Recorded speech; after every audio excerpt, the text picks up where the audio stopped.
And we're good. Okay. Well, hey, for those of you watching on Facebook and anyone over on YouTube, this is Kerry Ellett. Kerry is someone I have known, I want to say, at least 50 years. I would say, yeah. I think maybe we met at 10 or 11, somewhere around there. I do remember that we swam against each other at Tilden Woods. And I must have been at Kenmont because I think Eric Yakachev was. Yes. So he must have beat both of us. I'm sure he did. And then I think you and I were fighting it out for second and third in all the events that we swam. Probably, yeah. If I don't remember, that probably means you won most of them. Maybe. I think it was pretty even. I remember that when we actually swam together at Rockville, when I think I was 11, I'm not sure. Are you the same age as me? I'm pretty sure you are. Okay. Yeah. I think we swam there. We were 11, and I just remember somebody calling you and me as the king of the bee meets. That we would frequently be at the top of the heap of the B meets, and when we got to the A meets, it was okay, but that was more Eric's place, right? That's at least in the early days. A lot of good memories back in the what we would now say were the old days. Back in that would have been in the late 60s, early 70s. Yes. And so I do remember Tilden. I have to ask you, I was perusing a Tilden Woods site, and there was a kid, his name was Timmy Ellett. Yes, that's my nephew. That's my older brother, Rob's youngest son.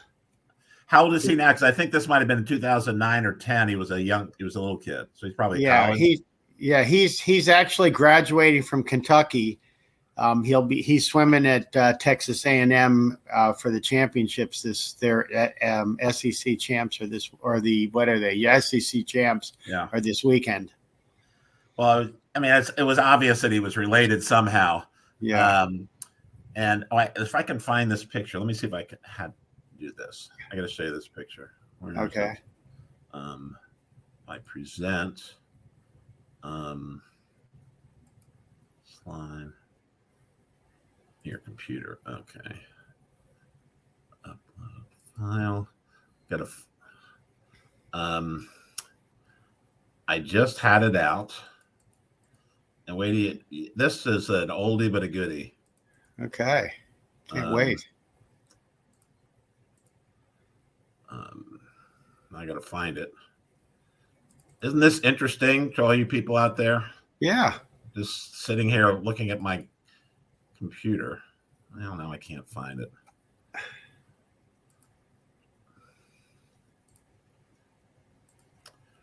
Well, I'll keep looking for it. Okay. Where did I? Oh, it's in downloads. Downloaded from camera. Okay. All right. Let's try this again. Okay.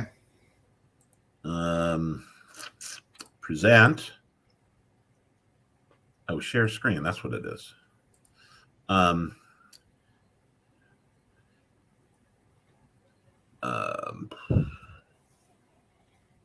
have it. Here it is. Can you see this? I can't see anything. I see you and me. All right. That didn't work.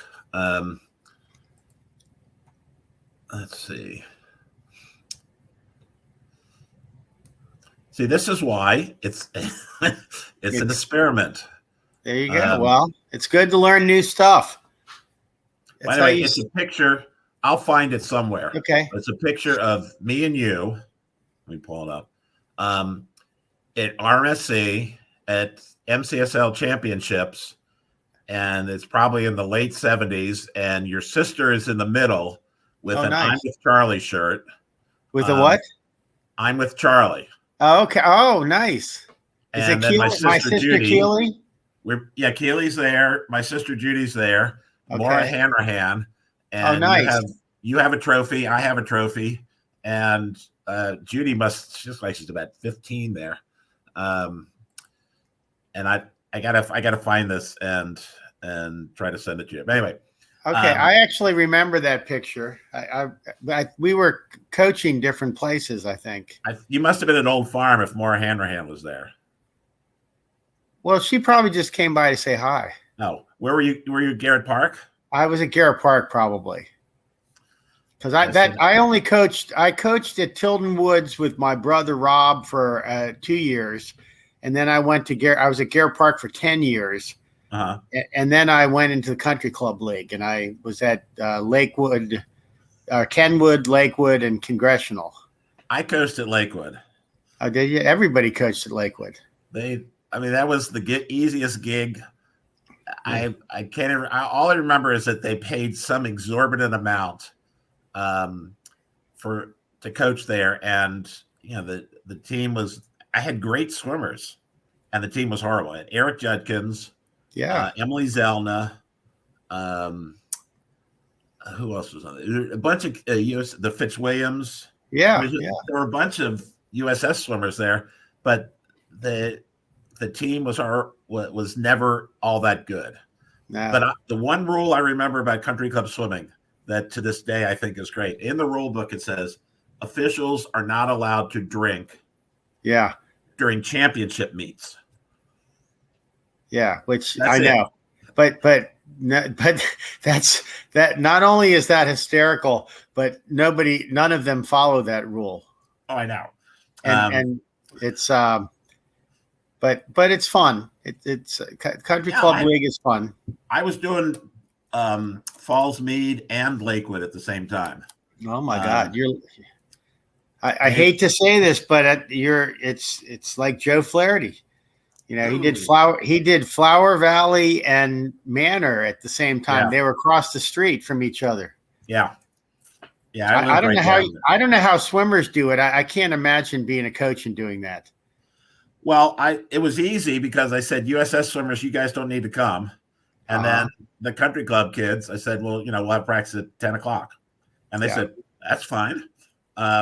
Before the regular pool opened. So from a timing standpoint, and Lakewood was just around the corner from Falls Mead. Yeah. So it kind of worked out, but it was too much.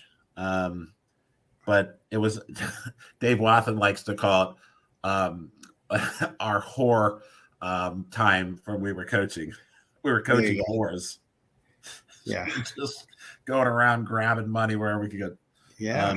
We're in our 20s. What the hell? Yeah. So now, are you still coaching? Are you out of it? Well, I retired from USS coaching about, I don't even know, it's probably like 10 years now. And then I retired from Congressional or the Summer League. I did the Summer League still up until, I think 2 years ago, I retired. So I wasn't doing I was teaching lessons though. Even though I retired, talk about whoring. Lessons are so lucrative, and I actually like doing it too. So it was really fun. So if I had pool time somewhere, if I had a pool I could use, I would teach lessons. And once you do one or two, then all of a sudden your name gets out there and people start calling you, and they say like, "Oh, I have a friend. Do you want to do another lesson?" The good thing about being retired is you can say yeah or no. Right. And now, I don't know if you know Tom Ugast. Do you know Tom? I know him, and I can't remember why. But okay, he's a little younger than us. He actually owns NCAP now, which was Curl Burke, and then became NCAP. Okay. And he runs that. And at any rate, so he calls me up every once in a while and says, "Hey, I need a sub coach. Can you come in?" And so I do that. So I coach a little bit for NCAP here and there. I'm sure you know the Kaminsky family. Sure. Well, Phil Kaminsky, one of the youngest of the Kaminsky. I would say I think he was the youngest. He might have been the youngest. The 25 Kaminsky kids that swam. I know, really. There's so many of them. But he actually coaches for NCAP at Prep. And last year, he needed an assistant. And so I coached with him 2 days a week. I told Tom, I said, look, 2 days is my max. I can't, I got too many other things I want to do. So I coached with him, and it was a blast. He's a great guy. I don't know if you remember, but he's an incredible musician. I can't remember the name of his group right now that he had, but he had a group that won. They won the WHS to full like 3 years in a row. And he had all kinds of albums out, and he toured the world. He opened for all kinds of acts and stuff. Wow. And he and his wife, he married a swimmer, Elizabeth Coyle. I don't know if you remember that name. The Coyle family. Unless it was Jim Coyle's sister. Possibly they swam for Rockville also, but out of White Oak or Martin Luther King or whatever it's called now. But anyway, she's a singer also. And they sing in a band in addition to his coaching. She teaches at I think she's at Sherwood. She's the music teacher there, and she does the plays and stuff. But anyway, so they have a band that is still performing to this day. But I have a blast. The kids are fun, and Phil's a lot of fun to work with, and it's really funny too because he kept saying to me, he goes, when Tom told me you were going to work with me, I thought you were going to tell me what to do all the time. And I said, no. I said, this is your show. I'm just here to help. Right. I mean, I just want to support you. But he's a very good coach though. And super nice guy. So it's fun. Well, I got out of swimming, not really by choice. I left DC in 95, moved to Cincinnati. And I said, well, I think I'd like to coach. So there's a country club right in where we lived, and I thought about that, and it really wasn't that. So then high school season came around. I said, well, I'll deal with, I'll go one of these private schools. So I got hired, and then I thought, I really don't want to do this. I mean, I just not right. I don't know any of these kids. I don't have there's nothing drawing me to this other than I was a swim coach for a long time, and now I got to go be a swim coach again. So my kids got into sports. So I coached baseball for nice. many years. I coached all of their sports. I hated soccer because it's herding cats when they're little. They all run around together. Yeah. Bees to honey. Yeah, bees to honey. Right. So soccer was never good. Basketball. I coached, which was the sport I loved to play. I played basketball my entire adult life. And I have 4 knee surgeries to show for it. Prove it. But the basketball teams were never all that great. But baseball, my son was a very good baseball player. He played through high school. And I enjoy the game of baseball. Enjoyed teaching it, and so I started coaching. It was my kids went to a school called St. Mary's, which is a little just Catholic school in our neighborhood, and I ran the program there for baseball. Then they went in. The younger one played more of a select team, and then played in high school. So. They're gone. They're both in college. I got 2 boys. And I said, well, which it was what reminded me of this is Phil working for Phil Kaminsky instead of, you have the experience and, you're in the MCSL Hall of Fame and blah, blah, blah, all this stuff. So the Shorewood Little League, Shorewood was the village that we lived in here in Milwaukee. Now we're downtown. And my kid went to Shorewood, and I said, well, why don't I volunteer to help out in baseball? Because I coached baseball for many years. I just, I'll volunteer and I'll help. So I sent the director of the Little League for Shorewood, said, I'd like to help. Here's my background, blah blah blah. This is this. He said, "Oh, that's great." So I get to the first meeting, and he says, "All right, so that's your team over there." I said, "No, I just want to be an assistant. I just want to help. I just want to go." He said, "No. Well, we need you because you have a lot of experience." And I said, "Oh my God." Oh no.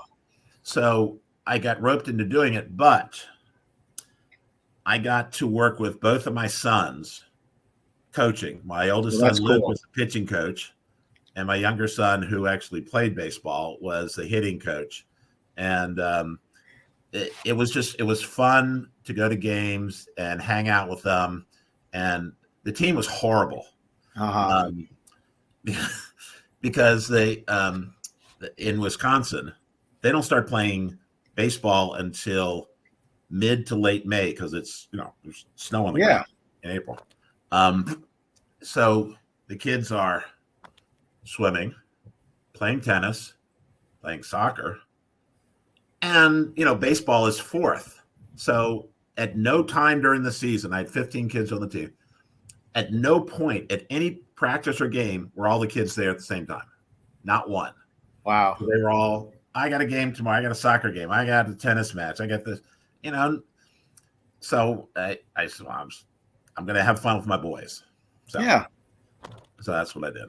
And ultimately, that's really the way it should be anyway. I mean, I think with youth sports, we put way too much emphasis on winning. Although I'm competitive, I know you're competitive, sure. and you want to win, and you should want to win. But at youth sports really should be about fun and learning. And if you do that, you're singing my song. So I always idolized, followed, and revered John Wooden, the UCLA basketball coach. Oh yeah, guy's awesome. He never ever used the word win. In practice, and this is legendary. You know what they would do the first day of practice at UCLA? Yeah, they'd learn how to put their socks on. Socks and shoes, absolutely. Tie your shoes, double knots, son. It's great. That was that was my view of youth baseball coaching. This is everybody's going to play every position. We're going to have different batting orders. Sometimes you're going to bat first. Sometimes you're in the middle. Sometimes and you can have unlimited substitutions. So kids, go in for one inning, come out the next. And I would put up a whiteboard, color coded because I am anal. Check the board and see where you're at. So I'm at the first base in the first inning, then I go to right field, and then but that was part of learn the game, have fun, learn the fundamentals, and if you do all that, good things will happen. Yeah, it'll be fun. I have a friend named Ryan Keel, and I don't know if you know that name, but he played in the NFL for I think 17 years. Wow. He's from this area, and I met him at He was a member of Congressional. He actually played he went to UVA. So he's a smart guy. His wife actually was an All-American lacrosse player. He was an All-American football player. He played for the Redskins for a couple years. He played for a couple other teams, but he ended up with the Giants. He got a Super Bowl ring with the Giants. His career was lengthened because he learned how to long snap. Yes. And which is a great skill to have because there's few people that know how to do it well. And so he was on the Giants for a long time. But anyway, after his career was over, he was at Congressional. He was a swimmer too. He swam at River Falls. Oh. And he swam too. He's a big guy. And he still swims. And that's how I met him. I met him at the pool at Congressional. And we used to talk, and I taught his kids swimming. And his kids, although his kids swam for River Falls and not for Congressional, which happens a lot, but that's okay. But great guy. But he used to tell me the story of when he was coaching his son's flag football team. And the fathers would come out and they'd be all gaga because they have an NFL player as coach, and they think it's, they're going to win the tournament or whatever it is. And Right. they'd come out and they'd ask him stuff like, okay, Ryan, so how many of these kids do you think are going to be pros here? Which one of these kids? And he'd look at him and said, none of them. He goes, pros are freaks. He said, I was throwing the football over my house when I was 4 years old. I could kick the football the length of the field when I was 6 years old. I said, pros are freaks. Yes. He said, look, we're gonna have fun. We're gonna learn how to play the game, and that's what we're gonna do. Don't worry about the other stuff. Absolutely. So are you a member of Congressional? No, I'm not a member of Congressional. I was a 15 and a half year employee there. Okay. So, Greg Lamb, right? Oh yeah. I love Greg Lamb. Yeah. I don't know if he still is, but he was the president of Congressional. He was, for two, he did 2 terms. Yeah. His son apparently is a very good golfer. Oh yeah. Davis is a very good golfer. Yes. Yeah.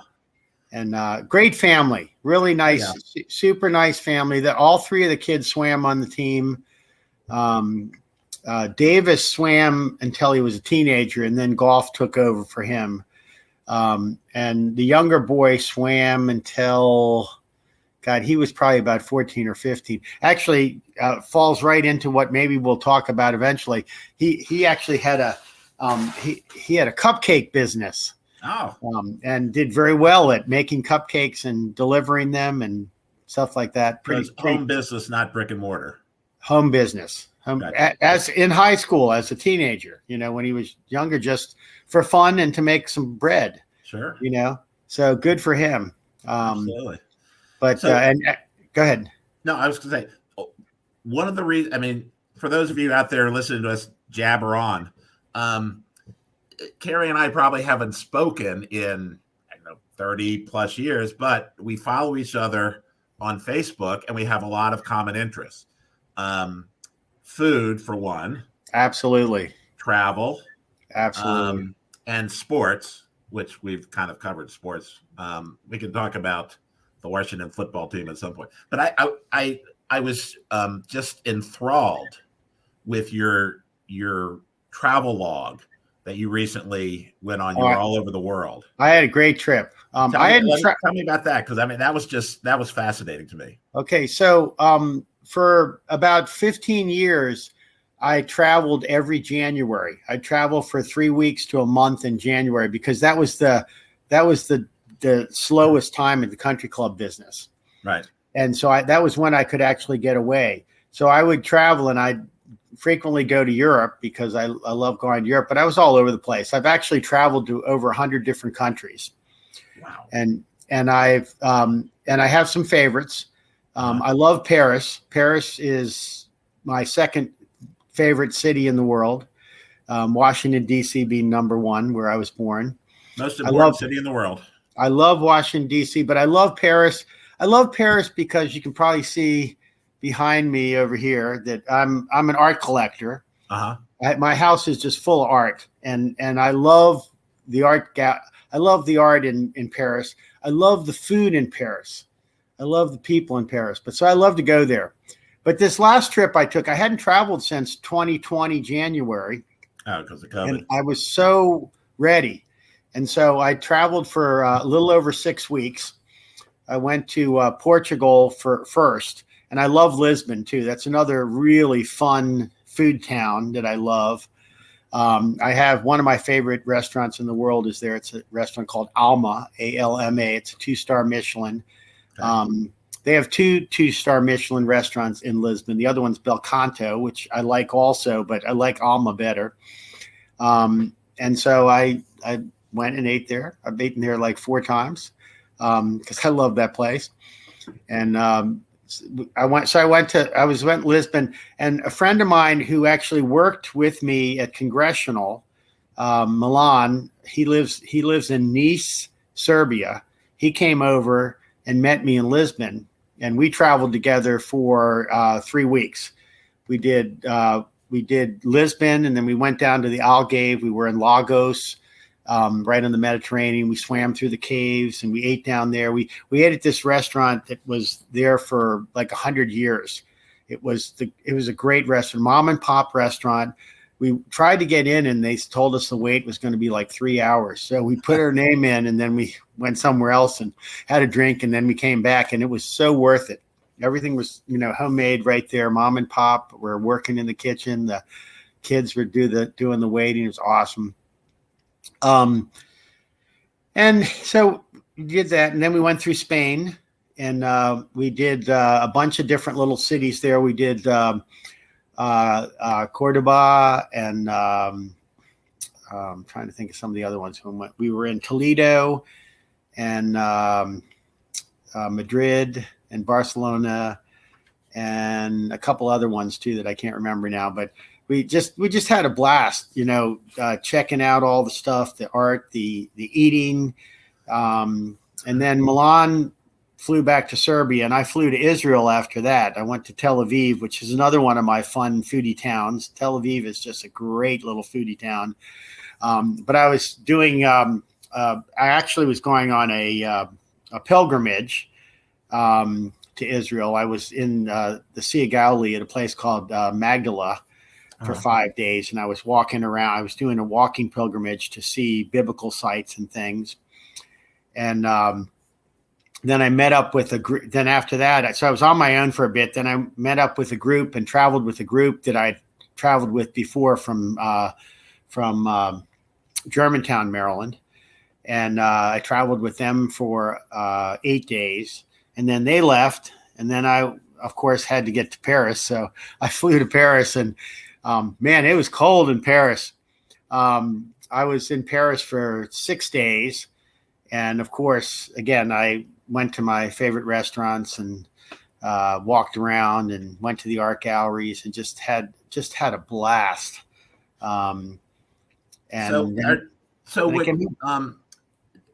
Did you put this together on your own? Did you have a travel agent? Did you have I've been there before, so I know what I'm doing? All of those except the travel agent. Some places I had been before, so I put things together, and some things I just did some research on, but I put it all together myself. The group travel was something that I knew the people running the group, so I didn't do that. They put all that part together. I just traveled with them for a while, and I like that too. But I love going to places and just checking it out and seeing what's there and trying stuff. And so it wasn't like you had a list and said, well, I'm going here, here, here, here. You said, yeah, what do I feel like today? Yeah, I did arrange all of the hotels and stuff. I arranged all of that. Most of that I arranged beforehand. But like when I was in Israel, I wasn't actually sure what I was going to do. I didn't have an exit plan until I got there. And then what I like to do is I like to go online and just, see where the cheap flights are and, where I can get a, restaurant reservation, right. What places I possibly could go and eat at and just what's around, what can I go to and see that I haven't seen before, or what can I go see that I really liked before and go see again. And like I said, Paris never gets old for me. I love Paris. I can tell you how to get anywhere. I can tell you all kinds of stuff, but I still, every time I go there, I learn new stuff. Absolutely. My wife and I we're going to Italy in May for her birthday, but when she retires, she wants to live in Europe she wanted to live there 6 months, but you can't do that unless you buy property. You're working there. We're not going to work there. We're not going to buy property. So you have 3 months. Basically, you have the 90-day Schengen. Yeah. So we're probably going to embed in Italy. Haven't gone that far yet because she hasn't have a retirement date yet. But I may be back because within the Schengen you can go anywhere. Within that's in that visa category. It's not England and Ireland, and there's a couple others that I'm not sure that I would go to anyway. Do you have any Irish heritage? My wife is 100%. Oh, well, she can get right now. You should research this. She can get an Irish passport. They're doing a thing right now where you can, if you can prove you have Irish heritage, you can get an Irish passport, and that way you'll have an EU. You get all the EU discounts, and you get to travel easily, and you probably then can stay longer too. Her name is Ellen Mary Gilligan. There you go. Well, what if I had known that, I wouldn't have asked the question. Right, and her grandparents were Fitzgerald. I forget. So yeah, she's 100% Irish. But yeah, we were just at an event here in our building, and one of the women has a business where she helps people get Italian dual citizenship. I see. And so I have my cousin Rick, also tried to do that, and he said, "Yeah, it's a nightmare. Because you have to go to Italy, you have to get the birth records, and that would be my great grandfather in Calabria somewhere. Yeah. And the farther south you go in Italy, the less English anyone speaks. I speak a little bit of Italian, enough to be dangerous. So were you in Italy at all on this trip? Not on this trip, but Rome, right? I've been to Rome before, but I wasn't on this trip.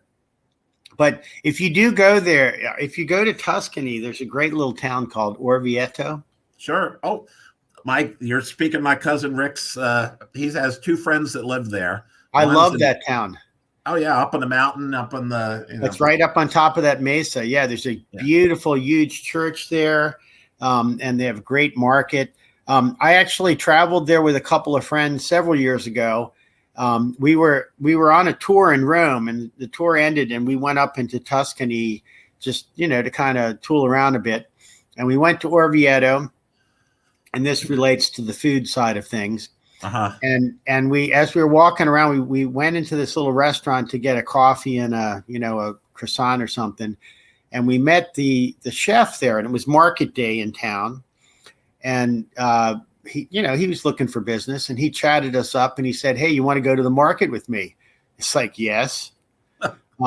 So we go to the market, and of course he knows everybody in the market, and he's walking around, and we're tasting like everything. It's awesome. And he goes, "Well, I'll tell you what, look, let's buy some stuff, and I'll cook a meal up while you tour the town, and you guys come back, and then we'll have a meal." So we went around to all the stalls, we bought stuff, and he kind of asked us what we liked and stuff, and he introduced us. We tried the pig that was roasting at the pig place, and the cheese, and all the vegetables and stuff. And then we went back after we had gone around town and had a meal at this I wish I could remember the name of it, but it was just a great experience. This guy was, it's his business, and I'm sure he's done that before with people. But it was really fun. Well, Orvieto is actually one of the places we have thought about. My cousin knows a realtor there, Valentina something or other. I forget her last name. But it meets the criteria of what we're looking for. It would be on the train line. It's a mid-level town. It's not Florence or Rome. Yeah. So you can get just about anywhere on the train. So. I would add this too. Great food, great market, great wine, and from Italy too, that it's, you don't have to buy, $100 bottle of wine, because the house wine is great. Right. It's all made right there. Did you get a chance to go to Lucca? I did not go to Lucca. Is that a favorite of yours? Last time we were there, we stayed in Lucca. As our home base. So Lucca's the home base right on the train. So we go Cinque Terre, Pisa, not Rio Maggiore. That's Via Reggio. So one of the things I have. So we have a little place up in northern Michigan. The upper part of the Lower Peninsula. It's called Leland, little town. There was just an article in somewhere in the New York Times that it's all lies. Don't ever go there. But I forget where I was going. Oh, we have a yacht club there, and it's a yacht club in Nemo. It's a little sailing school. I mean, it's a shack. If any of my Leland friends are listening, it is kind of a shack. It costs $65 to join for the year, and my kids took sailing lessons there. And it's a nice little place. They boats that you can use as a member. But the reason I bring this up is for my $65, they're a member of the International Yacht Club Association. So we can go to any yacht club in the world. That's awesome. Every yacht club we go to all the time, the Annapolis Yacht Club, New York Yacht Club. We were out in San Diego a couple of Christmas ago. We went to Mission Bay Yacht Club. And when we were in Italy, we went to the Reggio Yacht Club right there on the Mediterranean. So love it. Love it. I try to tell my friends, you should join the Leland Yacht Club. They go, oh, is it like the Chicago Yacht Club? I said, no, not really. It's a little, but anyway, that allows us to go to these. The benefits are great. Yeah, that's awesome. I love stuff like that. That's absolutely incredible. So I may want to talk to you at some point about Orvieto, because that's one of the places we're thinking about, and we definitely want to get to Paris during that time. We're not going to go on this trip because it's a planned out 10-day. Yeah. We're going south and back up. Yeah, Paris is great. France is great. I love all that place. I just love traveling. I mean, it's traveling is so much fun. Now, do you watch Emily in Paris? Have you seen that? Well, it's really funny because during the pandemic, one of my friends knew that I was really feeling bad that I hadn't gotten to go to Paris that year. Because in 2021, I actually had a trip all planned. Right. It's what I was going to do, and I wasn't able to go.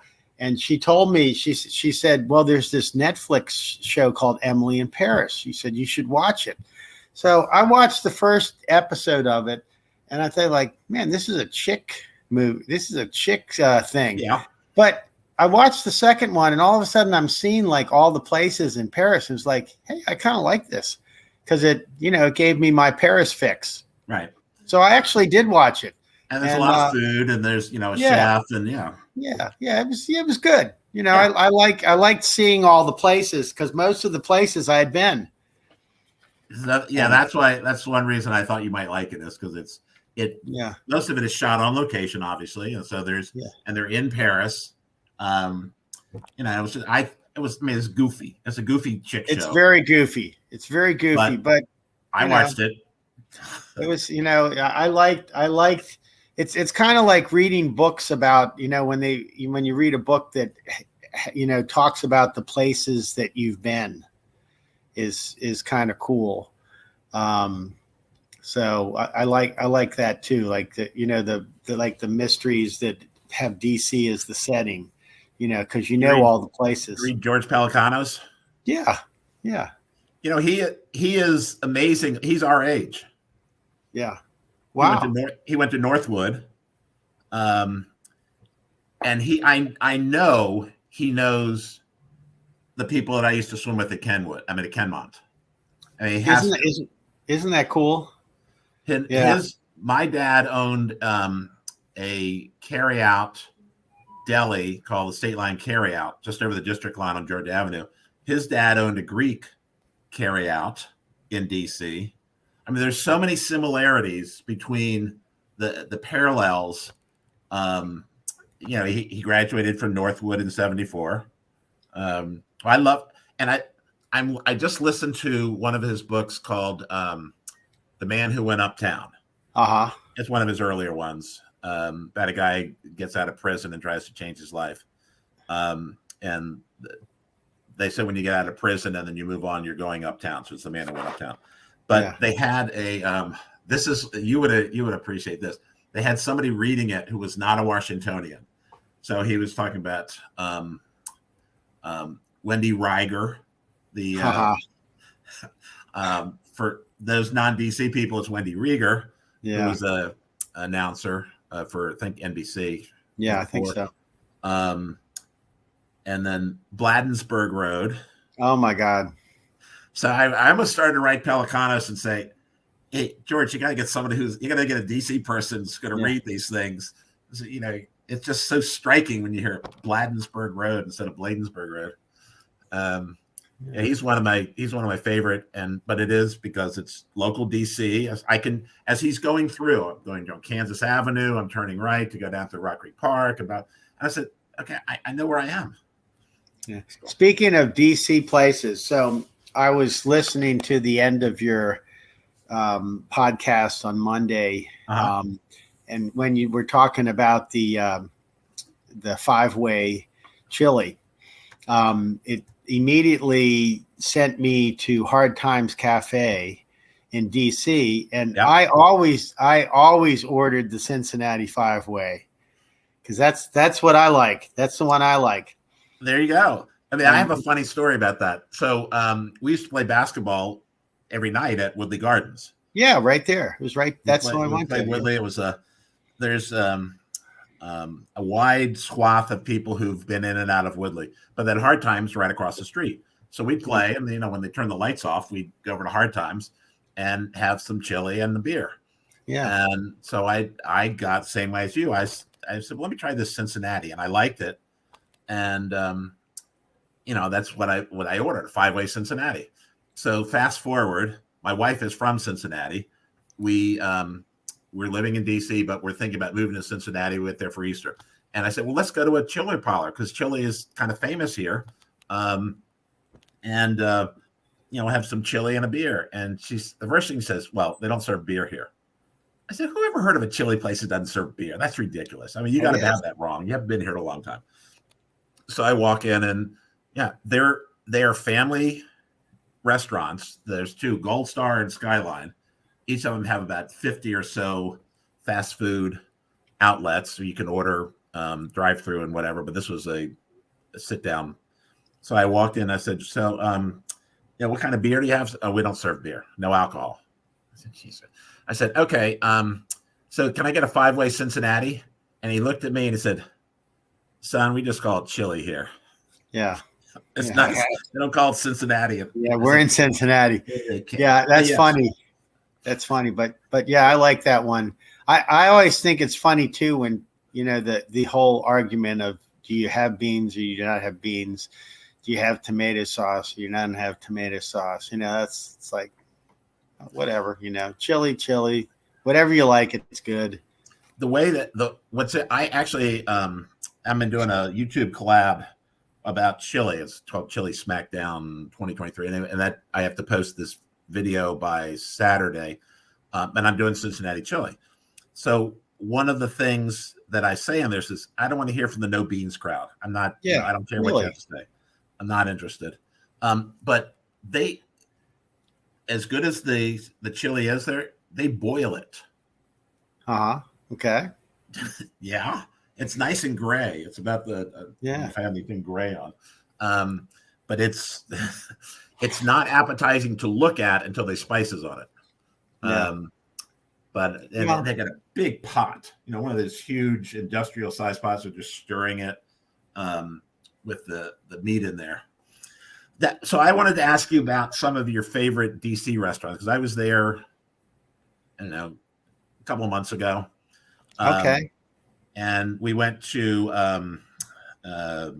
China, Chilano. Was it Chicano? Yeah, so another Jose Andres. Yeah, that's a Jose Andres place on 7th Street. Right, somewhere down there. Yeah. Yeah. So I like that place. I've been there. Have you? What are your favorite ones in DC restaurants?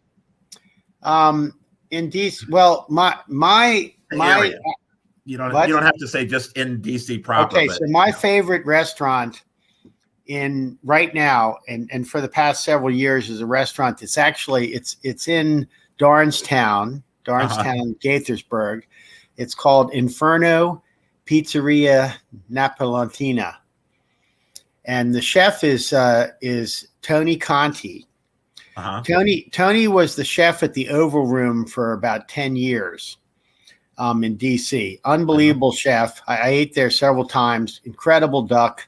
Great. But he dropped out of the white tablecloth business because he has 2 sons and he wanted to see his kids. Right. And in that business, you didn't get to see your kids. And then he decided after a while that he was going to open this pizza place out in Darnestown. And I guess it's been about 6 or 7 years now. And I read about it in the newspaper, and I was there the first day. And I actually became friends with Tony and his wife, and I taught his younger son swimming. I got volunteered into that, but that's for free okay. Pizza discount? No, but we worked out a deal. Okay, good. But actually, you were talking about Greg Fitzwilliam likes that place too. Just by the way, it's pretty funny because whenever I would post a pizza place that wasn't Inferno, Greg would write on my Facebook page and say, "Don't you feel like you're cheating on Inferno?" And I'd say, "Yes, I do." But anyway, so Tony does the pizza, and the pizza is absolutely incredible. And he was actually nominated for James Beard Award for pizza, which is kind of crazy. Right. He does also once a month. He does a thing called Supper Club, where he does a tasting menu, a fine dining tasting menu. It's awesome. Nice. And he does a pasta tasting once or twice a month also. So that's my favorite place, and it's close too. So I love going there. It's great. But in DC, there's so many great places in DC. I love a place called Rooster and Owl. It's on 14th Street, Upper 14th Street. I like that place. I like anything by Enrique, like Imperfecto, 7 Reasons. He has a couple of new ones too. He has one called Joy that's in Chevy Chase. But I love his restaurants. Masseria, which is down in Union Market, has always been a favorite. Actually, my nephew was the executive chef or the executive sous chef there when they got their Michelin star. That's my older sister Becky's son. And I'm trying to think of some other places that I like. Where's Union Market? Is that up by Gallaudet? It's near Gallaudet, yes. Yeah, it's actually an industrial area that it used to be an industrial area, but it's being gentrified now. It's tons of restaurants, and it's got a food hall. It's got a huge food hall, lots of bars. St. Anselm's is there, so one of the Star has that's one of the Star restaurants. He has Le Diplomat, and he has all the restaurants up in New York, Michelin-starred restaurants in New York. But I like Red Hen, which is in Bloomingdale. That's one that I really like a lot. I'm trying to think of some others that I like down there. Up in the Union Market, which it wasn't called Union Market when I was there. It was an Italian wholesaler called Letteri's. Oh yeah, that place is great. I love it. It's still there. A guy who I went to high school with owned it. Oh yeah, Mike DiFrancisi, who has subsequently sold it. And when he owned it, you'd walk in and there's a couple of cases of of wine. He had maybe a half a shelf of wine, and now. The last time I was in there, the whole front of the store is wine. So he either turned it over or he gave this guy, the wherewithal to be a wine merchant within It's rated as the best Italian wine store outside of Italy. I would believe it. I mean, it's a great place. It's a great place. We used to go there on Saturday mornings to get sandwiches. Get subs from the back in the crowd. The Italian there is great. Don't ever get pizza there. The pizza there sucks, but the Italian sub is really good there. Now they didn't have pizza back when we were going there. They have bad pizza. There was 3 generations that worked the counter back where the meat counter was. There was like the college kid. And then there was his dad, and then there was Grandpa, and who kind of, sauntered over here to get the mortadella, and then he'd come back, and you just prayed that you didn't get him to wait on you, because everybody else would be out and finishing their sub, and you're still waiting for yours to be half finished. He subsequently died, but that was one of my favorite places, and I know it's still there. It's still there. It's actually it's still there. That's one of the last rows of industrial that hasn't been changed into restaurants yet. But I think they own the building, so that may be there for a while, or at least until they get a good Mike price. sold out, so I don't know what he sold out about 5 years ago. So I think whoever he sold to is in charge of that. So when we lived on Capitol Hill, that was a Saturday morning, come down past Union Station, go up there, grab a sub, go. Well, they got a zillion pastas, they got a zillion olive oils. I mean, if there's something that you want that's Italian, it's there. It was a great place. Yeah, we used to go. Oh, yeah, we used to go there and buy for our pantry. The big number 10 cans of tomato sauce, and they always had good fresh stuff, and I loved it there. That's a good place. It was unbelievable. So any more travel coming up, or you got to wait till next January? Well, actually, I'm going up to New York in about 2 or 3 weeks. My older brother Rob's oldest son, Bobby, Timmy's brother, is he works up in Manhattan, and I've actually visited him a couple of times there. But I'll go up and we'll do some concerts and eat, go to some good restaurants and stuff, and I'm already putting that together and planning that out. I love to go. The last time I was in New York, it was really funny. I stayed in Chinatown because I was going to the ACC basketball tournament that was in Brooklyn. The Barclay. At the Barclay Center. And I love staying in Chinatown because it's there's all these little shops that you walk by, and there's like no sign, and you just kind of walk in to see what's in there. And there's sometimes there'll be a bakery, sometimes it'll be a little coffee place, sometimes it'll be a little restaurant, sometimes it'll just be a junk store, or it'll be nothing. But I kept walking by this place with, it had all the ducks and, fowl that had been cooked hanging in the window. And there was no sign on it, but people would go in there and, they'd come out with boxes and stuff. And I kept walking by it. And one day I just decided, well, I'm going to go in there and see what's going on in there. So I go in, nobody speaks English in there. And, I'm trying to figure out what's going on. And finally I kind of conveyed to the woman who was there that I'd like some duck and some vegetables. And she goes, okay. So she opens up this box, or, one is like a styrofoam box or whatever, I guess they don't use styrofoam, but whatever the stuff is they use now, puts rice in the bottom, puts some sauteed leeks and some other stuff, some other vegetables. And then there's a guy back there like cutting up the ducks, and they cut up enough duck for like, maybe 5 meals, and they put it in this box. And I'm thinking like, God, this is way too much food. I'm staying in a hotel room. What am I going to do with all this stuff? And I say, okay, so, what do I owe you? What? And it was like $9. I mean, it'd be enough, that in a restaurant would be like $100 plus $9. And I take it back to the hotel room and I'm eating it. It's like, this is so incredible. Can't believe this is so good. It was $9. And I'm thinking like, why didn't I go in this place sooner? But I love that places part. Like that down in Chinatown by the, it's not the Verizon Center anymore. Is it Verizon? No, it's well, it's the, I think it is Verizon Center now. Maybe I don't know. Maybe it's something else. I know there's a couple that have the ducks hanging in the window, and the signs but are all in Chinese. You can't.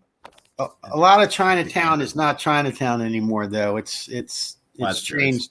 There's a few places left, but it's not like it used to be. Well, I've been very lucky with travel, because I don't want to say this too loudly, but my sister works for Marriott, and we get these unbelievable deals. Yeah. Last time we were in New York, I went with my son.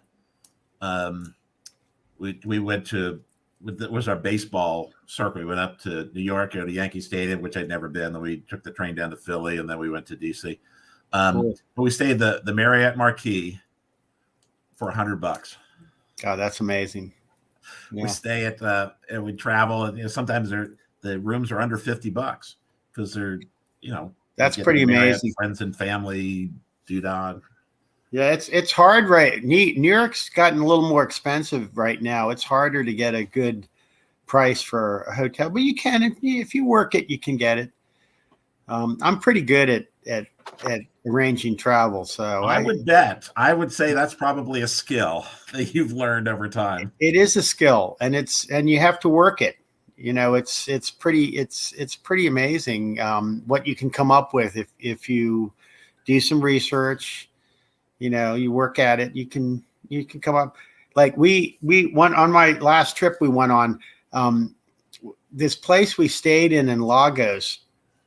I found this place and I liked it because it had a rooftop swimming pool and bar.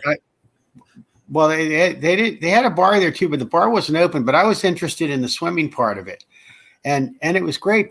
But it also had, I didn't know this, but it had a Michelin-starred restaurant, and it was less than $100 to stay in this place, breakfast included, and the breakfast was in the Michelin-starred restaurant. And I was traveling with Milan at the time, and we go into the restaurant and they bring out the menu. And,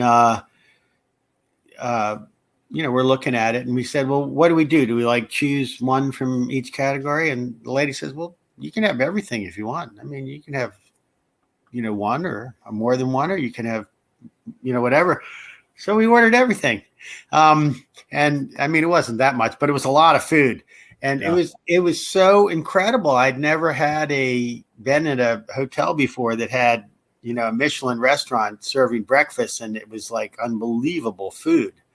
So sometimes you luck out with stuff like that. Yeah.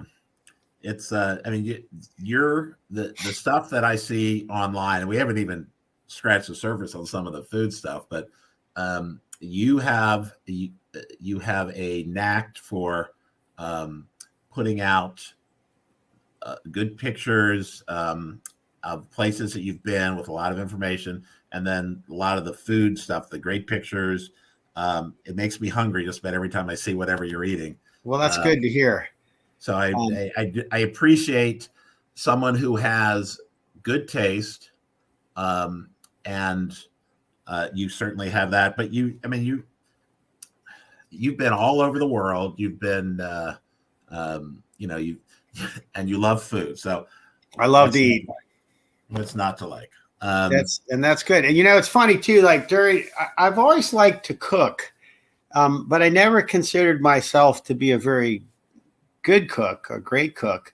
But during the pandemic, I didn't have much else. I'd go out and walk. I'd walk, and I live in Germantown, Maryland, and I think I know every street in Germantown, Maryland now because I've walked on them. But I just got into cooking stuff, and I like putting it together so it looks good. Because you eat with your eyes first, and just I watch videos and stuff, and read cookbooks and things. And I've eaten at a bunch of places too, so I kind of know things. And I love in one of the other things is I love there's a Asian market near me that has just the most incredible produce. And it has all these things that I had no clue what they were, but I'm game. I'll try them. Let's see what they are, see what they taste like. So just I had a blast. That was one fun thing during the really lockdown part of the pandemic that I liked, is that it afforded me time and kind of a purpose to learn to put some different kinds of cooking together. Yeah, it's amazing how creative you can be when that's in your brain. I am not. I'm an okay cook. I mean, I like to cook. I like to eat. Yeah. I can cook just about anything, but I don't consider myself anything more than, a guy who can cook and run his mouth. Yeah. Well, so I'm going to tell you two stories that I think are funny. So, some of my friends who look at my food that I post on Facebook have asked me, they said, do you always present your food that way before you eat? And I actually do, for the most part. Not completely always, but I mean, like, I eat peanut butter and jelly sandwiches. I eat Campbell's tomato soup. I mean, I eat normal food too, but I do like, when I'm cooking, to present it. So that's something I like to do. And then another story I'll tell you is, so I cooked a kind of like a tasting menu, but I did a dinner for my nephew, who is a Michelin-starred chef, and his wife, who is a culinary arts teacher. She taught at the culinary arts school in Brett, and she also was she did all the she was in charge for Whole Foods, all of their prepared foods that was her job for a couple of years. I mean, so those two, and then Sean's, my nephew's sister, who's my niece is vegan and her husband is vegetarian. So I had them over for dinner, the four of them. So I had to come up with a vegan menu that was interesting and tasty, and would be, something that would pique the interest and be okay for the, not that they would care. They would have eaten peanut butter and jelly sandwiches too, but I took it as a challenge to come up with something for them. Uh-huh. And I had a blast. I actually pulled things from different, restaurant experiences that I had.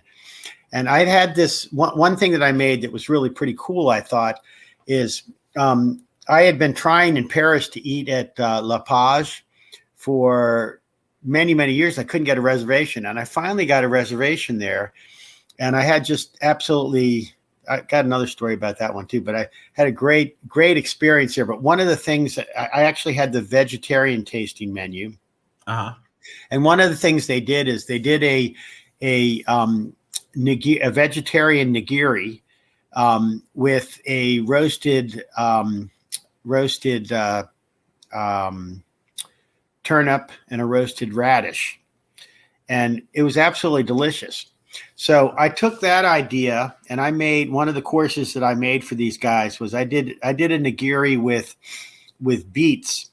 I got some beets. I got an orange beet that kind of looked like salmon a little bit. And then I had golden beets. Yeah. Yeah. And then I had another beet that kind of looked a little bit like it was a snapper or something like that. And then I got some heirloom tomatoes that kind of looked like a maguro. And so I offered as one of the courses 3 pieces of nigiri. I made sushi rice, and it was beautiful.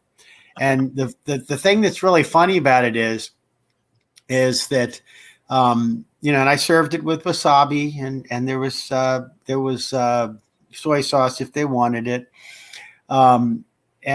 And so 3 of the 4 loved it. And my niece's husband, who's the vegetarian, he wouldn't try it at first, because this is what he said. He goes, well, I don't eat fish. And I said, it's not fish, it's vegetables.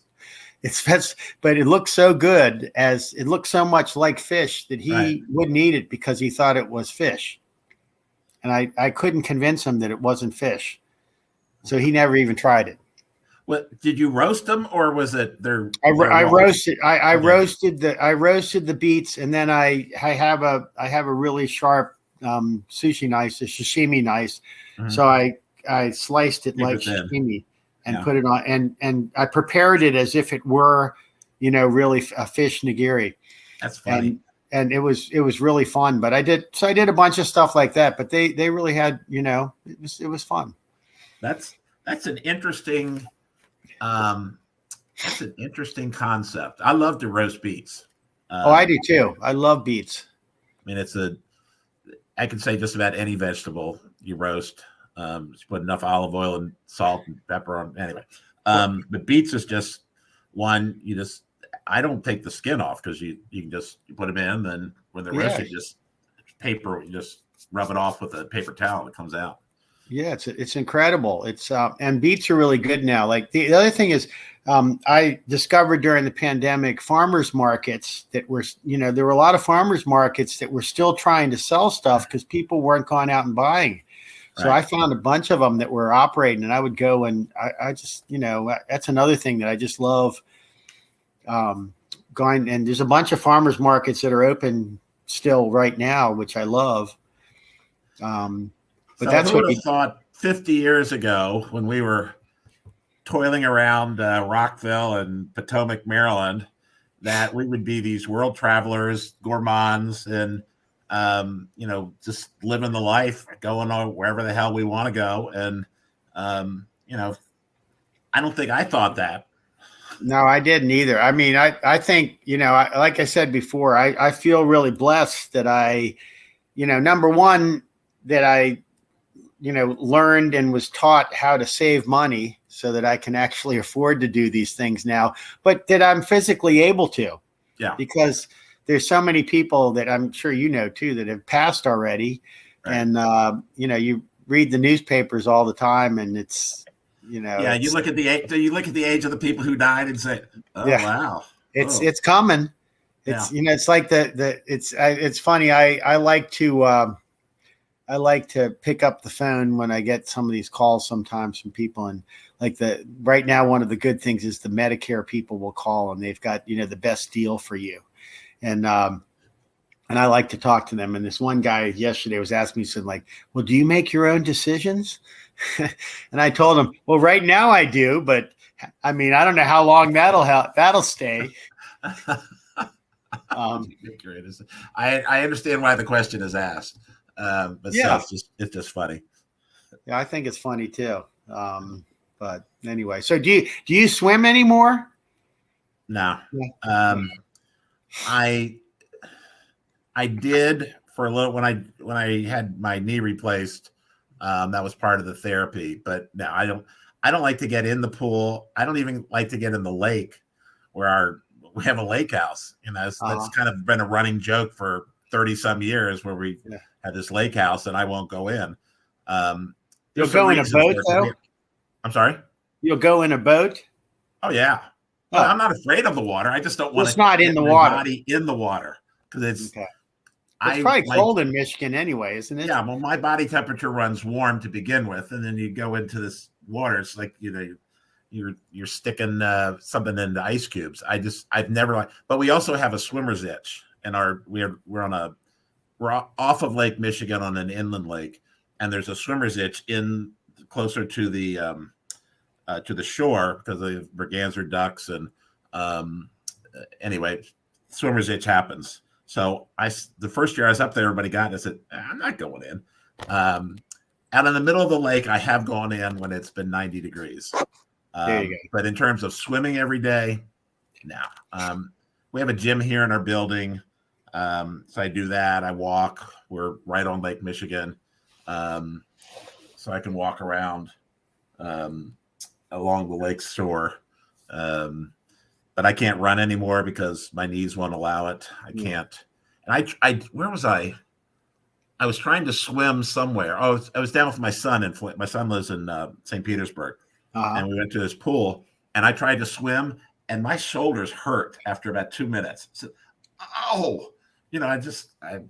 so probably not going to happen. The creaking. Well, I've been swimming a lot. I I found out, actually, my older brother told me about this thing that with Medicare, that a lot of the insurance companies give you a free gym membership. Right. So I'm a member of something here called It's called Lifetime Athletic. They've got 11 indoor swimming lanes, and they've got another 8 outside that Nice. they're not open right now, but I get to go there for free. And the place is awesome. Idea. We're not on Medicare, so not Medicare yet. No, my wife's still working, so we're still on private insurance, and we'll be until such time. I mean, I know we have to plan for it. I know we have to think about it, and we have to, look at it. But it's nothing that we have to deal with yet. Yeah. Well, but I'll have to remember that free memberships. I'm enjoying that part of it. I just think I love the discounts. It's like, okay, good. I'm all about the discounts. Well, Kerry, we've been on for about an hour and 15 minutes. This has been a blast. For me too. I don't think anybody else is going to love it, maybe, but it has been fun. Well, I'll bet the swimming crowd that both you and I are attached to for years will think that some of this is interesting. Yeah. But I've been down to in Naples. There's a lot of people that, especially Bill Ballou, is down there. Every time I go down, yeah. I just touched the keyboard. Oh, there we go. So I see him, and Robin Fowler is down there. Oh, Nancy Lewis is down there. Well, I haven't seen her, but I know she's there. Well, she's not there, but her parents are there. Oh, that okay. Nancy's in Atlanta. Margot and Harvey are there, but Nancy's in. I've talked to them through Facebook and stuff like that, but I hadn't seen them for many years. But last year they came up. Todd Garner's mother had passed. Uh-huh. And they came up for the funeral. They were really close with Todd and the Garner family, and they were up. And while they were up here, Margot and Nancy and I had dinner, and we just had a blast. It was so much fun. I think someone posted something. I vaguely recall this. I posted a couple of pictures. Yeah. And Nancy might have too, but we had a lot of fun. It was. Where is she? Because she's a recruiter, which is what I used to do. Yes, she's in Atlanta. Okay. I think, or one of the suburbs of Atlanta. Gotcha. But she travels a lot and see them around. But anyway, well, thanks, Charlie. I've had a blast too. As you can tell, not only do I like traveling, food, and wine, but I love talking too. It'd be hard to be a good coach if you can't talk and you can't, fill the time. But we have a common, like I said, that's one of the reasons I wanted to get with you. Is we have so many common interests. We've known each other for 50 years. We may not have talked, but I followed you on Facebook. I know you followed me. Yeah. Comments all the time. And it's nice to do this. And I think I want to expand it and try to get some more people on. Yeah, so, I'd like to watch too. But hey, if we're ever in the same town, let's go and eat. Absolutely. We can cook together or eat together. I know my cousin lives just outside of Annapolis on the other side of the bridge. Uh-huh. And we had a family reunion when that last time I was in town. We stayed down at I can't even remember where we stayed now. The Shoreham. Yeah. Was it the Shoreham? Anyway, so we were downtown, and then we stayed in the Annapolis area, and then we came out. We're only there for a weekend, but I think next he wants to have something this summer. So I'm gonna try to make some time, build some extra time in, and see if we can work that out. I'll meet you at the Riverside Inn. We'll have some crabs. There you go. That's a good place. I haven't had crabs in. We went through downtown Annapolis, where we used to hang right after college, and Greavy's was there, and Reardon's Saloon, and all the basketball players had saloons in downtown Annapolis on the water. Well, there's some good restaurants there now, and some good music venues. Annapolis is they're doing it. Well, all right. Well, so I'm going to talk with you offline about administrivia on this stuff, but it's really been great. I have a feeling we might have to do this again sometime and talk about some more European travel, because that's something that I really want to kind of focus in on as my wife gets closer to retirement, which who knows when that's going to be. She likes to work. Well, don't wait until she retires to travel. I'm going to. My son lives in Santa Fe. We're going to Santa Fe for Easter. I'm going down to see my other son in St. Petersburg. We're going to Italy for 10 days. If you get over to Sarasota, if you happen to get over to Sarasota. What's in Sarasota? There's a great restaurant there called Meliora. Okay. And actually, a friend of mine, Bruce Pike, he and his wife are co-owner. You know Bruce Pike? I know the name. I don't know why. Bruce, well, he had a big production company in D.C., and he moved down to Sarasota because he and his wife partnered with Andrew, and I can't remember Andrew's last name. Andrew's a chef. Andrew was the chef at Rose's Luxury when they got their first Michelin star. So he was there in the beginning 2 years. And then, so anyway, they've opened this restaurant called Meliora down there. They just actually won, even though it's not in Tampa, they just won the award as the best new restaurant in the Tampa area. So not that far, like 45 minutes. Yeah, it's like 45 minutes. Oriole spring training of Sarasota, right? Yeah. But if you are down there, go to Meliora. It's an incredible restaurant. There's some really good restaurants down there, but that one is really, and I'm not just saying that because Bruce is my friend, but it really is good, and it's gotten great reviews. All right, man. Great talking to you. Great seeing you. We'll be in touch. And for everybody out there, thanks so much for watching. Hello, everybody. We'll see you around the pool, I guess. Okay. Or the restaurant, or the travel agency, or the airline, or there we go, somewhere in Europe. All right, see you later.